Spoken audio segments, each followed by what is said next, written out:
Thank you, choir. It is good to have you back with us this Sunday for 2 services. Thank you. So at this time, our ushers are going to pass around baskets. And in these baskets, you will find paper and crayons. So I invite you, when the basket gets to you, to take a piece of paper out. Take a crayon or 2 or even 3 crayons if you would like. And then what I invite you to do is draw a picture. Yes, you get to color in church. Draw a picture, and it can be a simple picture. Maybe it's just one word, or maybe it's a symbol, or maybe it's a really complex picture. Draw a picture of that place, or that moment, or those things where you find rest. That deep kind of rest, that kind of soul rest. So when you think of rest, what comes to mind? Draw that. And then I'm going to ask you, we're taking it one step further, many instructions this morning. So once you have completed that picture, I ask that you take a picture of that picture with your smartphone, or later today with one of your cameras. Take a picture of that picture and post it on the St. Luke's Facebook page. And when you post it, give us just a 1-sentence caption of what that picture is saying to you. So I realize that's a lot of instructions this morning. Draw, picture, post picture. If you're struggling, you can always ask your neighbor for help. Though you may not cheat off of your neighbor, you have to draw your own picture. Now, if you're one of those people who are thinking to yourselves, geez, I can either draw and color, or I can listen, but I can't do both. That's cool.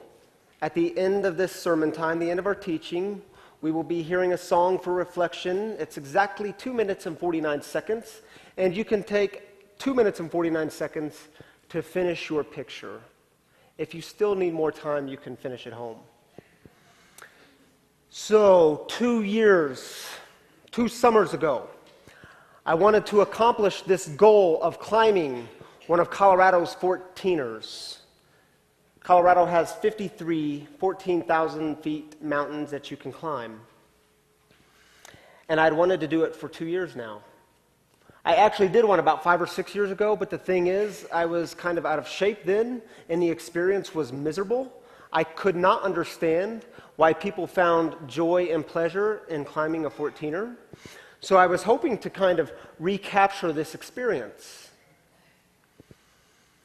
Every time I planned it over the last 2 years, something came up to throw my plans out the window. But not 2 weeks ago. 2 weeks ago, my dad was in town. My dad, my sister, and I met at the trail of one of Colorado's 14ers, Mount Bierstadt. We met at the trailhead.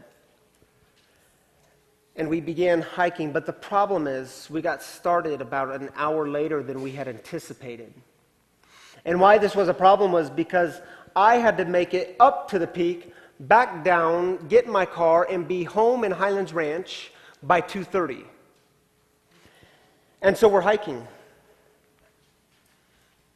And I start looking at my watch and then looking at the peak.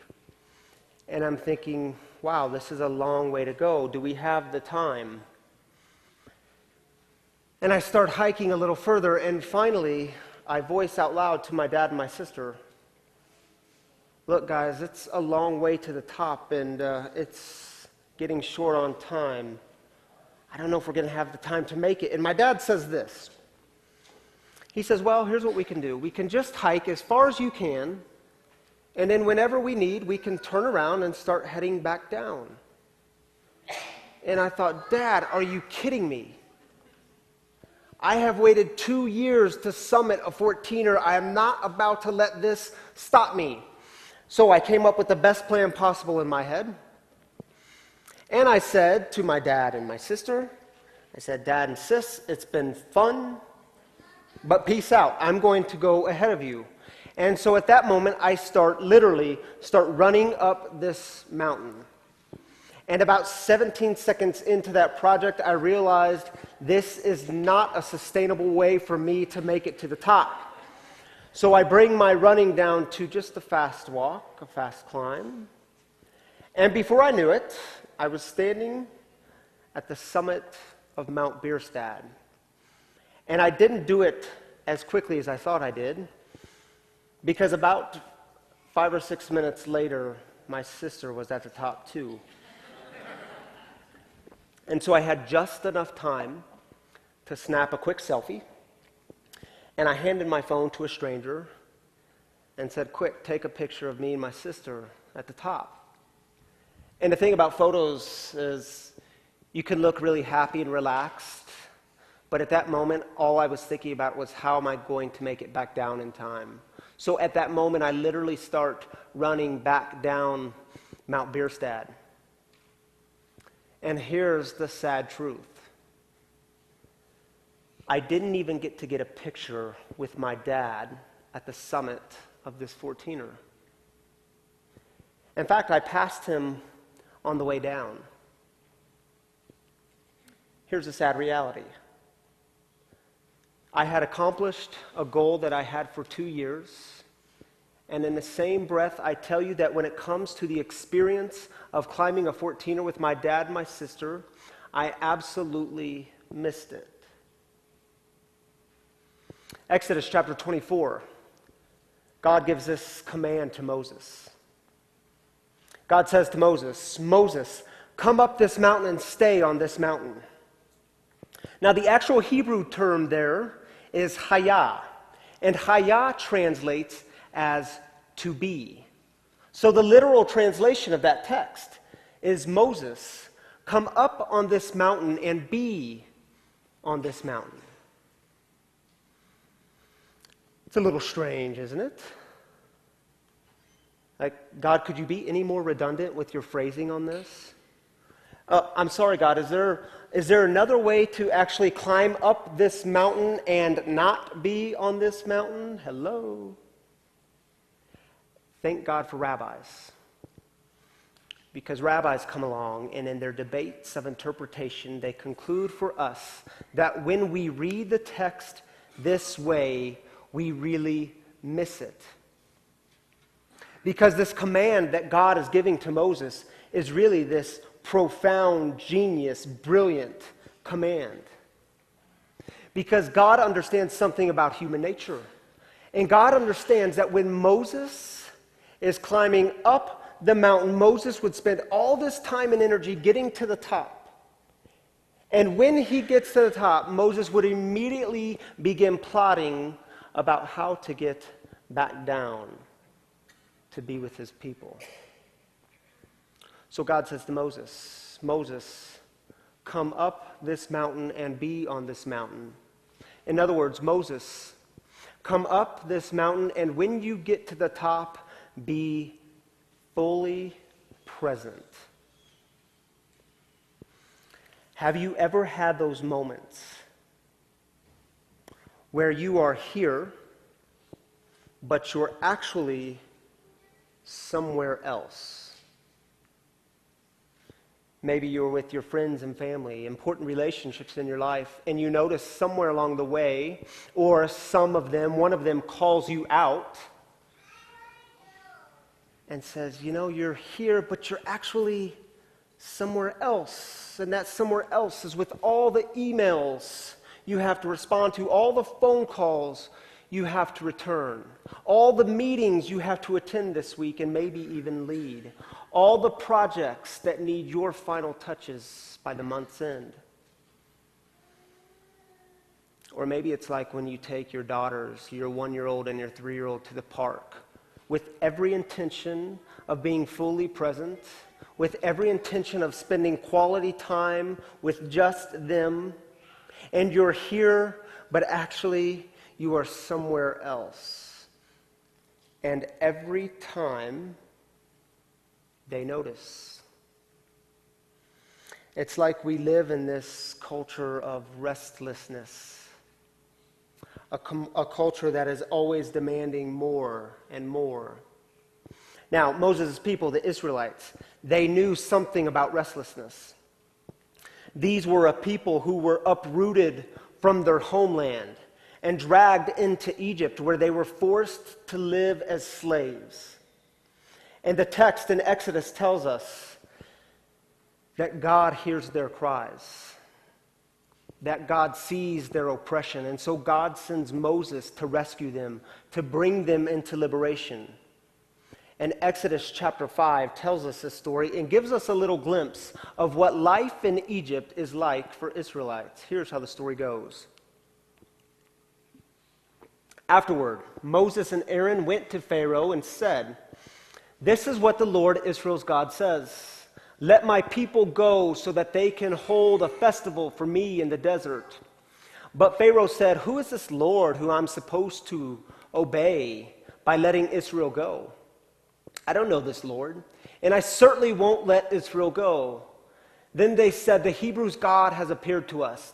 Let us go a 3-day journey into the desert so that we can offer sacrifices to the Lord, our God.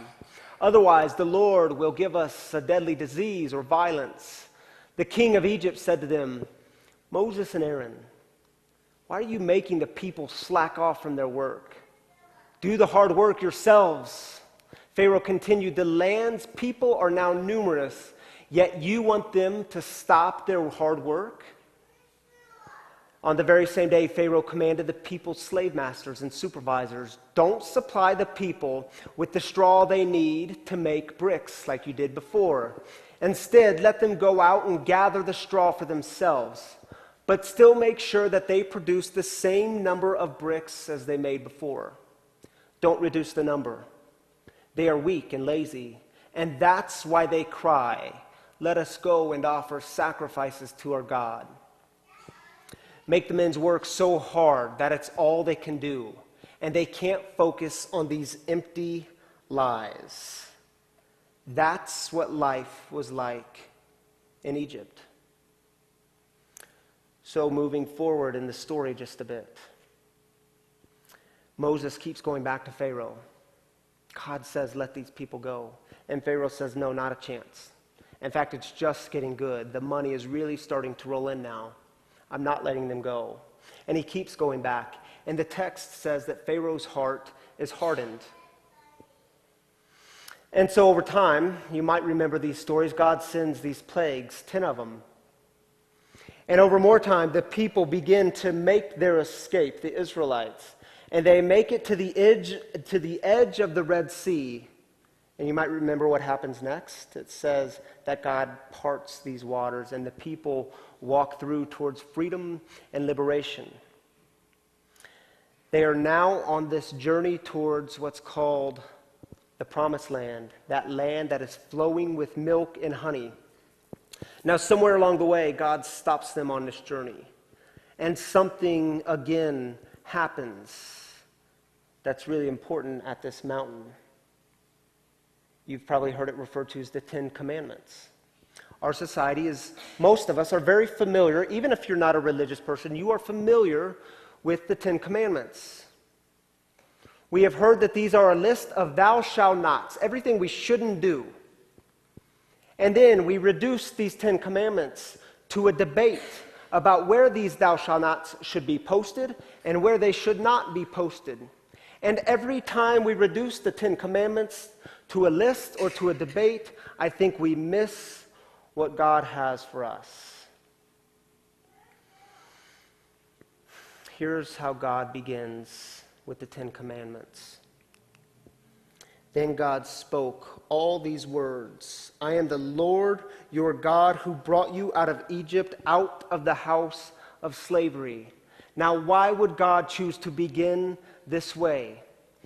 God is reminding these Israelites that this is not Egypt. I am not like Pharaoh. I am not like the Egyptian gods who keep putting guilt and shame upon you. The way we roll, it's going to be different. This is a new day. And so God goes on in the text with these 10 Commandments. First, you don't need other gods. These gods are the ones of guilt and shame. That's the old way. We're doing a new thing. And second, by the way, you don't need idols either, because idols function the same way these gods do. And third, don't go putting my name on things that my name shouldn't be on. Like, don't go attributing me to something I didn't do or to something I have no part in. And then fourth, this fourth commandment. Remember the Sabbath day and treat it as holy. 6 days you may work and do all your tasks, but the seventh day is a Sabbath to the Lord your God. Do not do any work on it. Not you, your sons or daughters, your male or female slaves, your animals, or the immigrant who is living with you. Now I wonder, when those Israelites heard this command, what was it like for them? How did they respond? Can you picture? Can you imagine maybe one of those Israelites raising their hands? God, can you just repeat that last one that you just said? Well, yeah. It's remember the Sabbath and keep it holy. Like on this day, don't do anything. Take time to reflect and play. Take time maybe even to discover some of your passions. But don't do anything, not you, the people in your house, even give your animals a break. Just take a break from it all.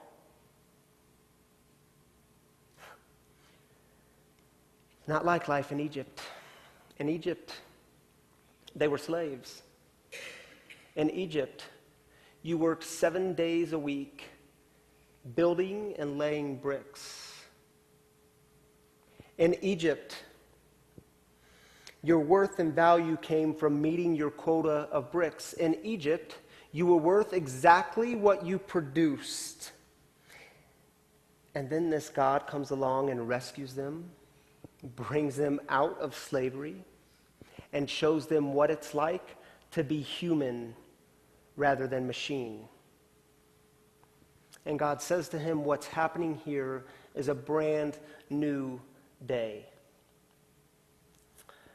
Sometimes I wonder, have we simply created our own Egypts and Pharaohs? Have we simply created a culture that demands more and more bricks? And it's like we can never have enough. In a culture of consumerism, we always want more, and that more is really never enough. And let's be honest, many of us have become really good brick makers and bricklayers. And like the Israelites in Egypt, our worth and our value begins to be found in what we produce rather than who we are. We begin laying those bricks. Am I good enough? Am I good enough now? Do you see me now? Am I good enough yet? Am I good enough now? And it's like we live in Pharaoh's same old system, that system of anxiety. The anxiety of the emails, the phone calls, the meetings, the anxiety of trying to keep up, the anxiety of trying to fit in, the anxiety of trying to be accepted, the anxiety of all those years when you carried around that religious baggage that told you you were never enough and you had to keep doing more to get God pleased with you, to get God on your side, to earn God's love, which, by the way, has already been freely given to you. There's nothing you can do to earn it. I think it's why the Old Testament scholar Walter Brueggemann says this in his book. It's a great book. I highly recommend it. Sabbath Resistance. Thus, I have come to think that the fourth commandment on Sabbath is the most difficult and most urgent of the commandments in our society. And he goes on to say, the reality of restlessness is in our contemporary society is obvious and epidemic. We are a people deeply in need of rest. And Sabbath isn't just about taking a day away from work. I think Sabbath goes deeper than that. It's about removing ourselves from that anxiety-filled system. So, I ask, where is your Sabbath? What are the things that feed your soul? Where are the places in life that you need to perhaps slow down a bit? Or perhaps even give things up? Where are your relationships suffering because you're here, but actually you're somewhere else? Where's that place of rest? Where is that place of Sabbath? Because it's really easy to get stuck in Pharaoh's system of anxiety. And I think we constantly need these reminders that God says to us, I have created you for so much more. I have created you to be human, not a machine. I have created you to be human, and sometimes I think we lose sight of what it's like to live into the mystery of being human in the midst of God's vast creation. You were created for way much more. We were created to come up to the mountain and to be on the mountain, to be fully present to the things in our lives that actually matter. Centuries later, this Jewish rabbi comes along. You might have heard of him. His name is Jesus. And Jesus is encountering the same old system. The people are tired. The people are worn out. They are weary. They're weary from being overtaxed by the Roman Empire so that the Roman Empire could fund their military efforts to conquer the world. The people are tired. They are weary from this religious system that keeps putting more and more on them, more and more rules. Rules that tell them exactly who's in and exactly who's out, who's clean and who's unclean, who God loves and who God doesn't love. And this Rabbi Jesus comes to them and he says to them, and I want you to hear these words because I think Jesus says the same thing to us. Come to me, all you that are weary and are carrying around heavy burdens, and I will give you rest. Take my yoke. In other words, take my teaching upon you, for my teaching is easy and my burden is light. Do you hear Jesus? Do you hear God offering you that same invitation? Come to me. It's not about doing more. It's not about building more bricks. This has nothing to do with guilt and shame. This kind of rest I'm talking about is real rest, freedom, that kind of rest that is soul rest. So, you have exactly 2 minutes and 49 seconds to finish your picture. Reflect, play, rest, have fun.